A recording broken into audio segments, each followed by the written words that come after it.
जय हिंद स्टूडेंट्स। पिछले वीडियो में हमने 12.1 एक्सरसाइज का फर्स्ट क्वेश्चन हम लोगों ने सॉल्यूशन एक्सप्लेन किया था। सेकंड वीडियो अब मैं अभी यहाँ पे इस वीडियो में मैं आपको सेकंड क्वेश्चन एक्सप्लेन करके दूंगा। ठीक है, जिन लोगों को इसका आंसर आया है उन्होंने बहुत अच्छा किया होगा, इसलिए उनको ये आ गया। जिन लोगों को नहीं आया है इसका ये मतलब नहीं कि उन्होंने अच्छे से पढ़ा नहीं होगा या उन्होंने वीडियोस पुराने अच्छे से ग्रास्प नहीं किए होंगे। हो सकता है कुछ सिली मिस्टेक हुई होगी, कैलकुलेशनल मिस्टेक हुआ होगा। तो मैं सभी से रिक्वेस्ट करूंगा कि आप ये वीडियो को पूरा फिर से ध्यान से देखिए। जिनको आया है उनको भी देखना है, जिनको नहीं आया उनको तो देखना ही है। ठीक है, तो let's begin. The question is the triangular side walls of a flyover have been used for advertisements. एक फ्लाईओवर है जिसकी वॉल्स ट्रायंगुलर शेप की बताई गई है और ये वॉल्स को एडवर्टीजमेंट के लिए यूज़ किया जाता है। The sides of the walls are 122 meter, 22 metre and 120 meter, ये डायमेंशंस दिए हैं उसके। The advertisements yield an earning of ₹5,000 per meter square per year. Government को जो है वो एडवर्टीजमेंट से हर साल 1 मीटर स्क्वायर का 5,000 रुपीज़ का अर्निंग होता है। यानी अगर कोई कंपनी उस वॉल का 1 मीटर स्क्वायर का एरिया रेंट पे हायर करता है गवर्नमेंट से, तो उस 1 मीटर स्क्वायर का वो कंपनी गवर्नमेंट को 5,000 रुपीज़ एक साल का रेंट पे करती है। A company hired one of its walls for 3 months. अब उन 2 वॉल्स में से एक पूरी की पूरी वॉल एक कंपनी ने हायर करी, लेकिन 3 महीनों के लिए। So how much rent did it पे, तो उसने कितना रेंट दिया। अब यहाँ पे दिक्कत ये है बच्चों कि एक तो 2 में से एक ही वॉल यूज़ की है। सेकंड ये है कि ये पूरे साल के लिए यूज़ ना करते हुए उन्होंने 3 महीने के लिए ही यूज़ किया है। 3 months, that means 1/4 of the year. You all know that कि 3 month becomes 1 quarter. That means it makes 1 quarter, and 1 quarter is just 1/4 of the whole. So 1 full year का 3 months 1/4 होता है। तो हम लोगों को जो रेट दिया हुआ है वो 5,000 रुपीज़ पर मीटर स्क्वायर फॉर 1 ईयर दिया हुआ है। तो हमको उसको पहले 1/4 करना पड़ेगा, या फिर फाइनल आंसर में हम लोग उसको 1/4 कर लेंगे। कैसे भी करो, doesn't matter, answer will be one and the same. So let's draw a rough figure first. मैं आपको पहले फ्लाईओवर के बारे में समझा रहा हूँ कि फ्लाईओवर कैसा होगा। आपको वैसे तो मैंने पिछले वीडियो में जो होमवर्क दिया था तब आपने स्क्रीनशॉट लिया होगा, उसमें फिगर दिया हुआ है। फ्लाईओवर ऐसा रहेगा। तो यहाँ पे 2 वॉल्स बनेगी। ठीक है, ये आप जानते हो, फ्लाईओवर से जब कभी गए होगे तो गाड़ियाँ जो है फ्लाईओवर पे ऐसी चढ़ेगी। ये काफ़ी ज़्यादा इंक्लाइंड है, वो थोड़ा सा स्लोप कम रहता है। गाड़ियाँ यहाँ से चढ़ेगी, ये फ्लाईओवर का रोड रहेगा, ये भी रोड ही रहेगा, ये फ्लैट रोड रहेगा, और फिर गाड़ियाँ यहाँ से नीचे उतरेगी। तो ये सपोर्ट के लिए यहाँ पे ट्रायंगुलर वॉल्स बन गई, और ये टनल जैसा बन जाता है जो यहाँ से आने जाने वाले लोगों के लिए रास्ता बना देगा। ठीक है, तो ये तो हो गया एक फ्लाईओवर ब्रिज का एक रफ स्ट्रक्चर। हमको सिर्फ एक ट्रायंगल का काम है, तो मैं यही ट्रायंगल को फिर से बनाऊंगा, बाकी चीज़ें हम लोग मिटा देंगे। ठीक है,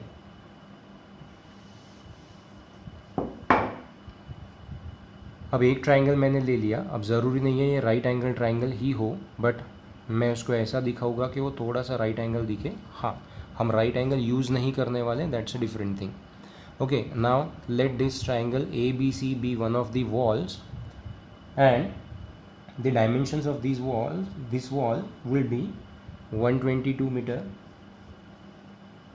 22 मीटर एंड 120 मीटर। ठीक है, हमको नहीं पता ये राइट एंगल है या नहीं है। अगर हम पाइथागोरियन ट्रिपलेट वाला पार्ट यूज़ करें तो वहाँ से वेरीफाई कर सकते हैं, बट वो आप कर सकते हो, आपको करना है तो। मैं तो यहाँ हेरॉन्स फार्मूला यूज़ करने ही वाला हूँ। ठीक है, अब हम यहाँ पे लिखेंगे कि let triangle A B C represents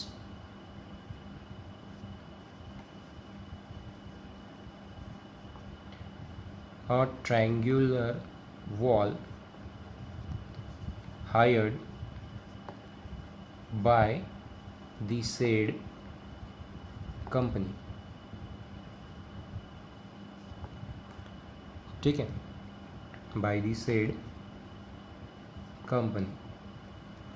okay, let AB is equals to 120 meter, which is equal to A, here यहाँ पे हम उसको ए बोल देंगे.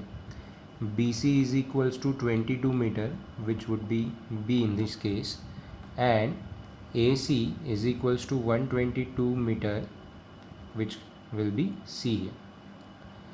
बोलेंगे therefore perimeter of triangle ABC is equals to A plus B plus C, which will be equal to 120 plus 22 plus 122, which is equal to कितना होगा ये 200, 200, 20, 40, 60 एंड 64. तो इट इज़ 264 मीटर का इसका पेरीमीटर बन जाता है. तो सेमी पेरीमीटर कितना आएगा? Let S is equals to semi perimeter is equal to perimeter divided by 2, 264 divided by 2, which is equal to 132 metre. मैंने पहले ही कहा है कि सेमी पेरीमीटर का वैल्यू हमेशा इंडिविजुअल साइड से बड़ा ही आएगा, इसलिए जब भी आप फॉर्मूला में सब्ट्रैक्शन करोगे तो कभी भी आंसर उसमें नेगेटिव तो नहीं आएगा सब्ट्रैक्शन का. ठीक है. Therefore by Heron's formula area of triangle ABC is equal to under root S into S minus A, S minus B and S minus C. यहाँ पर वैल्यूज़ पुट करेंगे 132 into 132 minus 120, 132 minus 22 and 132 minus 122. ठीक है, ये आ गया. यहाँ पर 132 as it is. 132 में से 120 गए, 12 बचते हैं. 132 में से 22 गया, 110 बचेगा. 132 में से 122 गया, 10 बचेगा, इज इक्वल टू. अब यहाँ पे हमको इनको फैक्टराइज करना है. यहाँ आप देख सकते हो कोई भी परफेक्ट स्क्वायर तो ऐसा दिखाई नहीं दे रहा है, तो हम फैक्टराइज करते वक्त इसको लिखेंगे कुछ इस तरह से. I guess 132 is a multiple of 12. ठीक है, तो 12 से इसको फैक्टराइज कर दो तो it will be 12 multiplied by 11 आता है. ये 12 को वैसे ही रखो. यहाँ पे 110 11 का मल्टीपल है, तो इसको 11 इंटू 10 कर दो और यहाँ पे 10. अब आप देख सकते हो कि 12 आर इन पेयर, तो एक बाहर आया. 11 आर इन पेयर, 11 बाहर आया.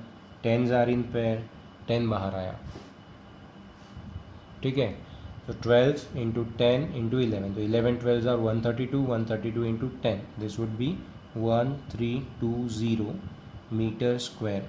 इतना एरिया एक वॉल का बनता है जो कंपनी ने हायर किया था for the period of 3 months. अब हम यहाँ पे लिखेंगे कि duration of hiring the wall is equal to 3 months, which is equal to 1/4 year.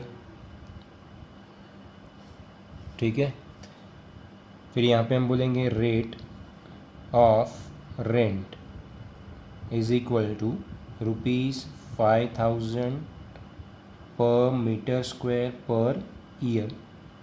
ठीक है, अब यहाँ पे हमको पता करना है therefore total rent paid by the company be equal to कितना आएगा टोटल रेंट पे किया हुआ. तो यहाँ पर हम लिखेंगे रेट मल्टीप्लाइड बाय एरिया. ये तो हो गया, लेकिन ये rate multiplied by area specific number नहीं होगा.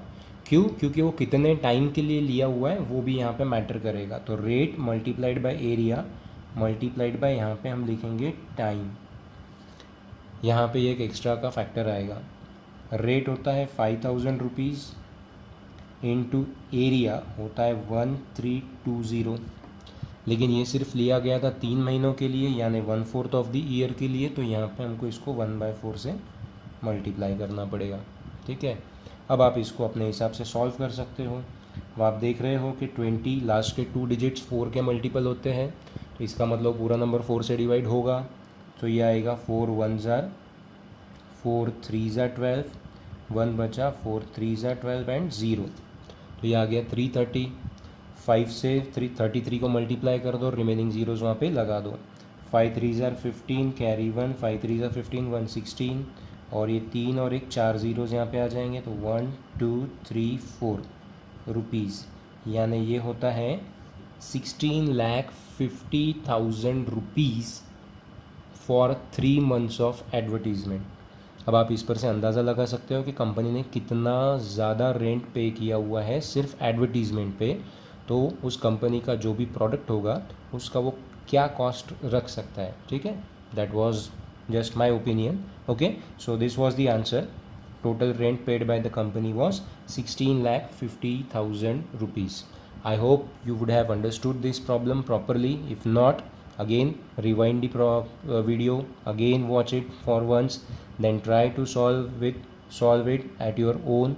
If you find any difficulty, you know where to find me. Okay, so bye for now, take care.